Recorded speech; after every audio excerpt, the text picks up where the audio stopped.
আসসালামু আলাইকুম। আশা করি সবাই ভালো আছেন। আজকে আমি আপনাদের সাথে রমজান স্পেশাল হালিম রান্নার রেসিপি শেয়ার করব। আর এটা খেতে যে কতটা ভালো লাগে সেটা আপনারা ভিডিওটা দেখে তৈরি করলেই বুঝতে পারবেন।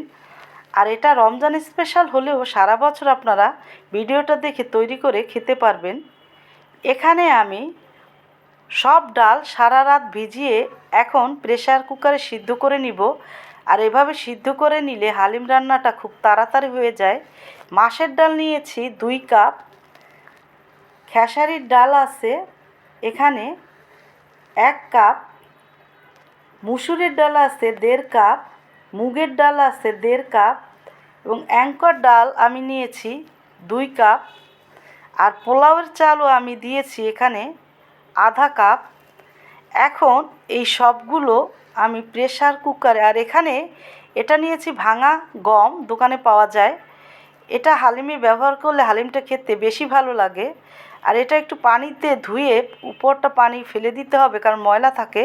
তারপরে ব্যবহার করব যখন এই ডালটা প্রেসার কুকারে কিছুক্ষণ সিদ্ধ করে নিয়ে ফেনাটা ফেলে দিয়ে, এবং তেলও দিয়েছি সয়াবিন তেল 1.5 টেবিল চামচের মতো। এবং ঢাকনাটা লাগানোর আগে আমি ওই গমটা ভিজানো দিয়ে একেবারে মিডিয়াম টু লোতে 5টা ছিটি দিয়ে তারপর চুলার জালটা বন্ধ করে দিয়ে ওভাবে রেখে দিব। এখানে হালিমের জন্য আমি একটা গুঁড়া মশলা করব। জয়ত্রী নিয়েছি 2 চা চামচ, এলাচি আছে 20-22টা, জয়ফল আছে বড় সাইজের একটা, এনেস্টা মশলা 4টা, দারুচিনির ছাল আছে 1 ইঞ্চির মতো 20টার মতো, তেজপাতা 7-8টা, মিষ্টি জিরা আছে 1.5 টেবিল চামচ, রাঁধুনি আছে 1 টেবিল চামচ, লবঙ্গ আছে 15টার মতো, আস্ত ধনিয়া আছে 60 টেবিল চামচ, জিরা আছে আস্ত 5 টেবিল চামচ, কালো গোলমরিচ আছে 2.5 টেবিল চামচ এবং আমি এখানে শুকনো মরিচ নিয়েছি 25টার মতো। এখন চুলার একেবারে লো হিটে সসপ্যানটা দিয়ে, সসপ্যানটা কিন্তু অতটা গরম হয়নি, এই অবস্থায় আস্ত যে বড় মশলাগুলো সেটা আমি 1 মিনিটের মতো ভেজে নিয়ে তারপরে এই ছোটো গুঁড়ো মশলাগুলো দিয়ে আরও 1 মিনিট এভাবে ভেজে তারপর চুলার জালটা বন্ধ করে দিব। আর এভাবে আপনারা বেশি তৈরি করে তারপরে কাচের বয়মে রেখে যখন প্রয়োজন তখন খেতে পারবেন রান্নাতে ব্যবহার করে। এবং মশলাটা ঠান্ডা হয়ে গেলে তারপর একেবারে গুঁড়ো করে নিতে হবে। এখানে আমি চুলায় একটি বড় সাইজের ননস্টিকের প্যান দিয়ে 1.5 কাপ সরিষার তেল দিয়ে, তেলটা গরম হয়ে যাওয়ার পরে 1.5 কাপ কুচানো পেঁয়াজ এবং 1.5 কাপ রসুন কুচানো দিয়ে বেরেস্তার মতো ভেজে নিয়েছি।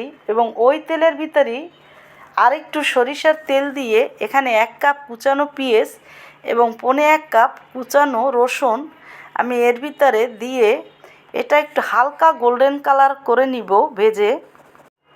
এখন এখানে আমি কাঁচামরিচ দিয়েছি 7-8টা এভাবে কেটে, আদা পেস্ট আছে এখানে 60 টেবিল চামচ, রসুন পেস্ট আছে 5 টেবিল চামচ, পরিমাণ মতো লবণ দিয়ে 3-4 মিনিট এই তেলের ভিতরে কষিয়ে নিব কাঁচা মশলাটা। আর এখানে গরুর মাংস আছে 1.5 কেজি, এটা আমি ছোট ছোট টুকরো করে ধুয়ে পানি ঝরিয়ে নিয়েছি। এখন এই মাংসটা এর ভিতরে দিয়ে কিছুক্ষণ আমি কষিয়ে নিব 5-7 মিনিটের মতো। তারপরে এখানে আমি একটু পানির সাথে গুঁড়া মশলাটা গুলে 10 মিনিটের মতো রেখে দিয়েছিলাম। এখানে ধনিয়া আছে 4 টেবিল চামচ, মরিচ আছে পরিমাণ মতো, হলুদের গুঁড়া আছে 3 টেবিল চামচ এবং জিরার গুঁড়া আছে 2.5 টেবিল চামচ। এটা দিয়ে একটু ভালো করে কষিয়ে নিব এবং কষানো হয়ে গেলে আমি পর্যাপ্ত গরম পানি দিয়ে তারপরে মাংসটা ঢাকনাটা দিয়ে ভালো করে সিদ্ধ করে নিব। আর জালটা একটু কমিয়ে দিতে হবে সিদ্ধ করার জন্য আর কি। এখন আমি এখানে 12 থেকে 13টার মতো খাসির পায়া আমি প্রেসার কুকারে পরিমাণ মতো লবণ এবং পানি দিয়ে 7-8টা সিটি দিয়ে সিদ্ধ করে নিয়েছি।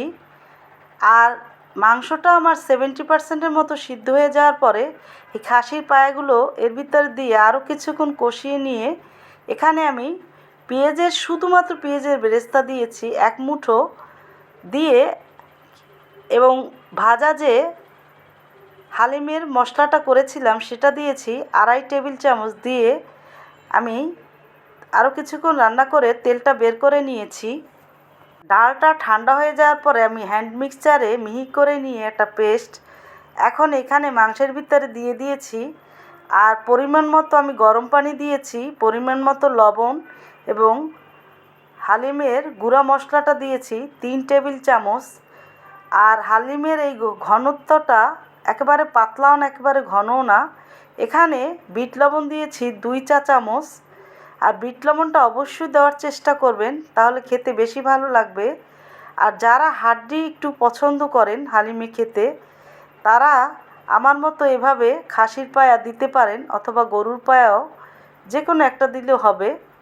এখন আমি এখানে 7-8টা মরিচ 2 টেবিল চামচ সরিষার তেলের ভিতর একটু ভেজে তেলটা এবং মরিচটা দিয়ে দিয়েছি।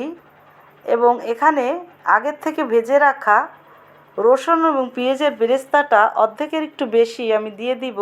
আর বাকিটা আমি এই পেঁয়াজ রসুনের বেরেস্তা ডেকোরেশনের সময় দিব, যখন খাবে তখন। এখন আমার রান্নাটা হয়ে গেছে, সব কিছু চেক করে নিয়েছি। একেবারে লো হিটে রেখে এখন আমি কেওড়ার জল 2 টেবিল চামচ দিয়ে ঢাকনাটা দিয়ে 5 মিনিট রেখে চুলার জালটা বন্ধ করে দিব। এখানে আমি ধনিয়া পাতা কুচিয়ে নিয়েছি, শসা কুচিয়ে নিয়েছি, কাঁচামরিচ কুচানো আছে, পেঁয়াজ রসুনের বেরেস্তা এবং লেবু এভাবে কেটে নিয়েছি। আর এগুলো অবশ্যই হালিমে দেওয়ার চেষ্টা করবেন, তাহলে কিন্তু খেতে বেশি ভালো লাগে। এখন আমি এরকমের পরিষ্কার একটি মাটির পাত্রে হালিমগুলো বেড়ে নিব।